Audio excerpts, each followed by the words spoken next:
আমাদের দেশের মানুষ বিচার পায় না, শিশুরা ধর্ষিত হচ্ছে, বর্ডার দিয়ে অস্ত্র ঢুকছে থানাতে, আমার জনগণ বিচার পায় না, মামলা দিতে গেলে মামলা রাখে না।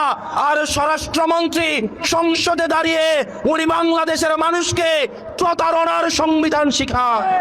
স্বরাষ্ট্রমন্ত্রী চোখ খুলে দেখেন, মানুষ বিচার চাওয়া বন্ধ করে দিয়েছে, মানুষ বিচার চাওয়া বন্ধ করে দিয়েছে। আপনাদের কি অধঃপতন হলে মানুষ আর বিচারও চায় না, কারণ সে জানে বিচার চেয়ে লাভ নাই, কারণ সে বিচার পাবে না। আজকে আমরা বাংলাদেশের এমন একটা সময়ে দাঁড়িয়ে বক্তব্য দিচ্ছি এখানে, যখন শিশুদেরকে ধর্ষণ করা হচ্ছে এবং বাবা বিচার চাওয়া বন্ধ করে দিয়েছে। বাবা বিচার চাচ্ছে না কি কারণে? বাবা বিচার চাচ্ছে না কারণ এই বিচার ব্যবস্থার উপরে বাবার বিশ্বাস নেই। বাবা জানে এই বিচার ব্যবস্থা নিয়ে কিছুদিন ফেসবুকে লেখালেখি হবে, রাজনীতির ময়দানে গরম বক্তব্য হবে, কিন্তু দিন শেষে বাবা তার সন্তানের ধর্ষণের কোনো বিচার পাবে না। এই বিচার ব্যবস্থা জনগণের বিচার নিশ্চিত করতে পারে নাই, অন্যায়ের বিচার নিশ্চিত করতে পারে নাই, আমাদের স্বাস্থ্য ব্যবস্থা আমাদেরকে সুস্বাস্থ্য দিতে পারে নাই। আমাদের দেশের নেতারা যারা স্বাস্থ্যের দায়িত্বে থাকেন, জনপ্রতিনিধিরা, তারা ছুটি পেলে নিয়মিত চেকআপের অংশ হিসেবে সিঙ্গাপুর এবং থাইল্যান্ডে যায়। তাদের সন্তানদেরকে তারা বিদেশে রেখে তারা পড়াশোনা করায়। যে লোকটা বাজারে জিলাপি বানায়, আপনি যদি ওই লোকটাকে বলেন ভাই আপনি জিলাপিটা খান, সে যদি জিলাপি খাইতে অস্বীকৃতি জানায়, এই জিলাপির প্রতি কি আপনার আস্থা থাকবে? যে লোকটা এখানে চটপটি বিক্রি করে, ওই লোকটাকে যদি বলেন এই চটপটিটা আপনি খান, উনি যদি বলে যে না এটা আমি খাবো না, আমি অন্য জায়গা থেকে চটপটি কিনে এনে খাবো, ওই লোকের চটপটি কি আপনি কিনে খাবেন? তা আমাদের দেশের যারা স্বাস্থ্য মন্ত্রণালয়ের দায়িত্বে, যারা শিক্ষা মন্ত্রণালয়ের দায়িত্বে, যারা দেশের দায়িত্বে, তারাই দেশের সুযোগ সুবিধা ভোগ করে না, বরং তারা বিদেশ থেকে দেশের টাকা পাচার করে সেখানে গিয়ে সুযোগ সুবিধা নেয়। এবং এটা জনগণের সাথে প্রতারণা করা, এটা জনগণের সাথে প্রতারণা করা। প্রিয় মনোহরগঞ্জবাসী, আমরা এটারই পরিবর্তন চেয়েছিলাম। আমরা চেয়েছিলাম এমন একটা বাংলাদেশ, যে বাংলাদেশে একটা সন্তান যখন ভূমিষ্ঠ হবে সেই জায়গা থেকে সে তার অধিকার বুঝে পাবে। আমাদের দেশের চিকিৎসা ব্যবস্থা, আপনি আমাদের দেশের চিকিৎসা সরকারি হসপিটালগুলোতে যান, আপনি দেখবেন ফিলিস্তিনের রাফা ক্যাম্পের থেকে বাজে অবস্থায় সরকারি চিকিৎসাগুলো। আপনি প্রতিষ্ঠানগুলোতে যান, শিক্ষা প্রতিষ্ঠানগুলোতে যান, সেখানে দেখবেন সেই স্কুলের প্রধান শিক্ষকের ছেলেকে ওই স্কুলে পড়ায় না, সেই এলাকার ইউনুর ছেলেকে স্কুলে পড়ায় না, ডিসির ছেলেকে ঢাকা রেখে পড়াশোনা করায়, আমলাদের ছেলে মেয়েদেরকে বিদেশে রেখে পড়াশোনা করায়। আমাদের দেশের আমলারা বললে মাইন্ড করবে, আপনারা খোঁজ খবর নিয়ে দেখেন, আমলাদের সন্তানদের ওনারা দেশে রাখেন না, ওনারা বিদেশে রেখে পড়াশোনা করায়। অর্থাৎ ওনারা এমন একটা সার্ভিস আমাদেরকে দেন, যেই সার্ভিসটা ওনারা নিজেরাই গ্রহণ করেন নাই, যেই সার্ভিসের উপর ওনাদের নিজেদেরই আস্থা নাই। যেই সার্ভিসের উপর আমার নিজেরই আস্থা নাই, আমি নিজেই গ্রহণ করি না, এই সার্ভিসটা যখন আমি জনগণকে দিচ্ছি, তার মানে এই সার্ভিসের মধ্যে অবশ্যই কোনো না কোনো প্রতারণা রয়েছে। প্রিয় মনোহরগঞ্জবাসী, আমরা এই সিস্টেমগুলোকে পরিবর্তন করতে চাই। আমরা পরিবর্তন করতে চাই, যখন কোনো বিচার প্রার্থী বিচারকের কাছে যাবে, মুখ দেখে তার বিচার হবে না, অপরাধের মানদণ্ড দেখে তার বিচার হবে। আমরা দেখতে পাই ক্ষমতাসীন যারা রয়েছে, তারাই যদি থানায় যায়, তারা অপরাধী দলেরও যদি হয়ে থাকে, তারা যদি থানায় যায়, আমরা দেখতে পাই ওসির সাথে বসে তারা খুশবু গল্প করে। একটা নিরীহ মানুষ যাদের নামে বিচার দিতে যাবে, থানায় গিয়ে দেখে তারাই ওসির সাথে বসে টুস বিস্কুট আর দুধ চা, একদম ক্রিমওয়ালা দুধ চা বসে বসে খায়।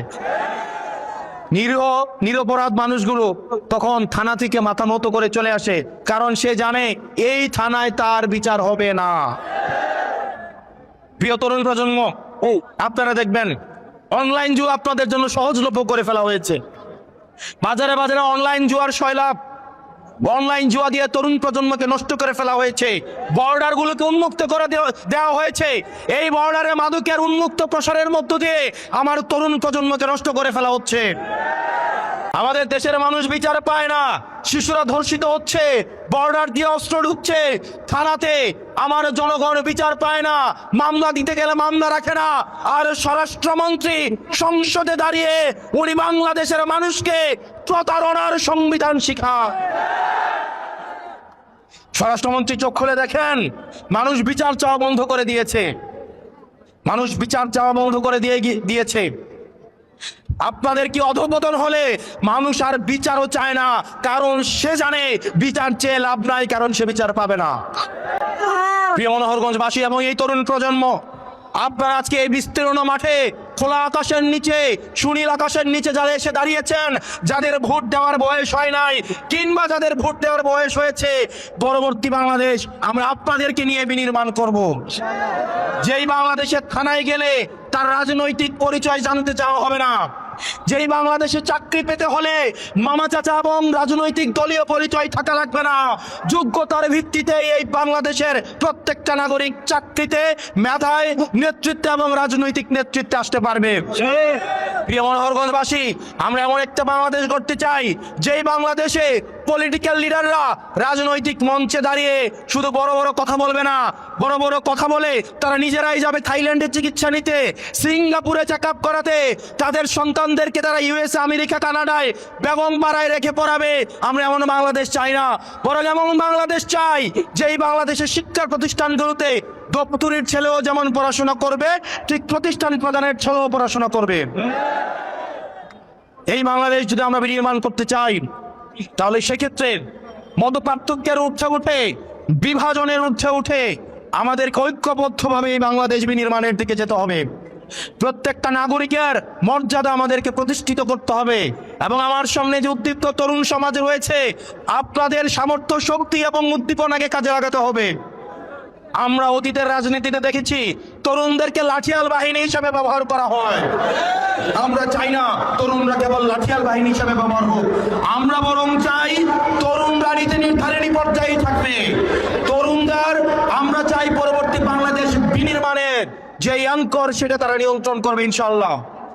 প্রিয় মনোহরগঞ্জবাসী, আমাদের এনসিপির নেতৃত্বে আমরা পরবর্তী বাংলাদেশ বিনির্মাণের জন্য প্রত্যেকটা উপজেলায়, প্রত্যেকটা ওয়ার্ডে, প্রত্যেকটা ইউনিয়নে আমরা আমাদের এনসিপির এই সাংগঠনিক কার্যতৎপরতা আমরা ছড়িয়ে দেবো ইনশাআল্লাহ। এবং আপনারা নিশ্চিত করবেন, আমার যে মা বোনেরা জুলাইয়ের রাস্তায় নেমে এসেছিল, আমরা দেখেছি ভোটের মাঠে নারীদের কদর অনেক বেড়ে যায়। আমরা দেখেছি ভোটের মাঠে যারা প্রার্থী হয় তারা নারীদের পায়ে ধরে আম্মা গো, খালা গো, জেডি গো বলে পারেন, একদম পায়ে ধরে রাখে, কিন্তু ভোট শেষ, নারীদের মূল্যায়ন শেষ। আমরা এমন বাংলাদেশ চাই না যে বাংলাদেশে ভোটের আগে নেতা এরি খেতে আলি লাগাইতে নেমে যায় না, আর নেতার পরে, ভোটের পরে আর নেতার খোঁজ পাওয়া যায় না। আমরা চাই রাজনীতিতে নারীদের অংশগ্রহণ থাকুক। শুধু এটা অলংকারিক অংশগ্রহণ নয়, বরং নীতি নির্ধারণী পর্যায়ে আমাদের নারীদের অংশগ্রহণের প্রয়োজন। এবং আমাদের সংখ্যালঘু যারা রয়েছে, আমরা তাদেরকে সংখ্যালঘু মনে করি না। বাংলাদেশে কেবলমাত্র সংখ্যালঘু তারাই যারা বাংলাদেশ বিরোধী। আমার যে হিন্দু ভাইরা রয়েছে, বৌদ্ধ খ্রিস্টান ভাইরা রয়েছে, আমরা তাদের অধিকার নিশ্চিত করতে চাই, তাদেরকে নিয়ে পরবর্তী বাংলাদেশ বিনির্মাণ করতে চাই। প্রিয় মনোহরগঞ্জবাসী, আপনাদের এলাকায় মাজার, মসজিদ, মন্দির আছে না? মাজার আছে না? মনে রাখতে হবে, আপনি মাজারে বিশ্বাস নাই করতে পারেন, কেউ বিশ্বাস জোর করে আপনাকে বিশ্বাস করাইতে পারবে না। আপনি যদি বিশ্বাস না করেন, কেউ জোর করার কোনো এখতিয়ার নাই।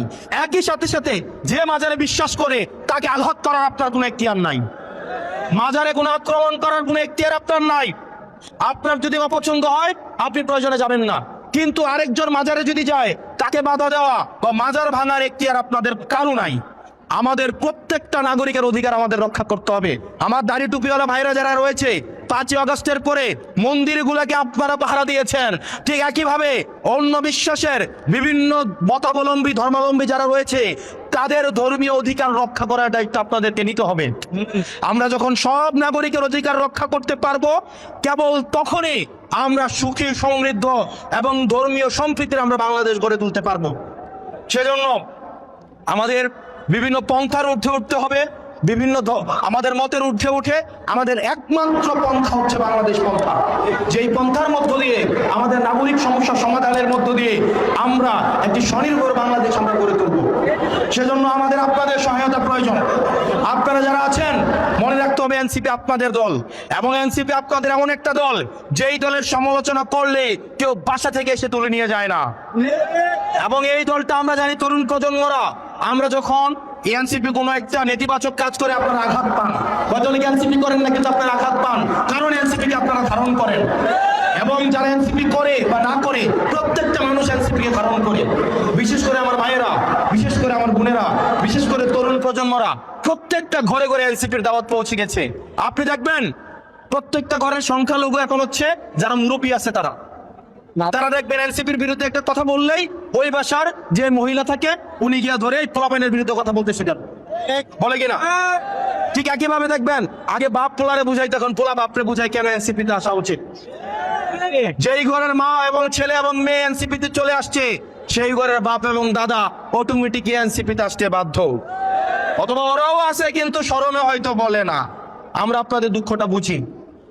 ভোটের আগে মায়েরা হাজবেন্ডদেরকে ব্ল্যাকমেইল করেছে, যদি শাপলা কলেজে ভোট না দাও ভাত বন্ধ। ছেলে মেয়েরা বাপ মাকে ব্ল্যাকমেইল করেছে, যদি শাপলা কলেজে ভোট না দাও তোমাদের সাথে কথা বন্ধ। আমাদের এই গণজোয়ার প্রত্যেকটা ঘরে ঘরে পৌঁছে গেছে, প্রত্যেকটা স্কুলে স্কুলে পৌঁছে গেছে। প্রত্যেকটা স্কুল শিক্ষার্থী, প্রত্যেকটা কলেজ শিক্ষার্থী, তারুণ্যের জোয়ার যাদের রয়েছে, যারা মেরুদণ্ড বিক্রি করে দেয় নাই, যারা মগজ বিক্রি করে দেয় নাই, প্রত্যেকটা মানুষ এনসিপিকে ধারণ করে। আমরা আপনাদের এই যে আস্থা ধারণ করে আমরা এগিয়ে যাব। আপনার স্বপ্নগুলো আকাশ ছুবে প্রবাসীর হেলিকপ্টারের মাধ্যমে। বিয়ে, জন্মদিন অথবা যে কোনো বিশেষ প্রয়োজনে হেলিকপ্টার ভাড়া করতে যোগাযোগ করুন স্ক্রিনে দেয়া নাম্বারে। প্রবাসীর হেলিকপ্টার, নিরাপদ ও সাশ্রয়ী বাহনের বিশ্বস্ত নাম।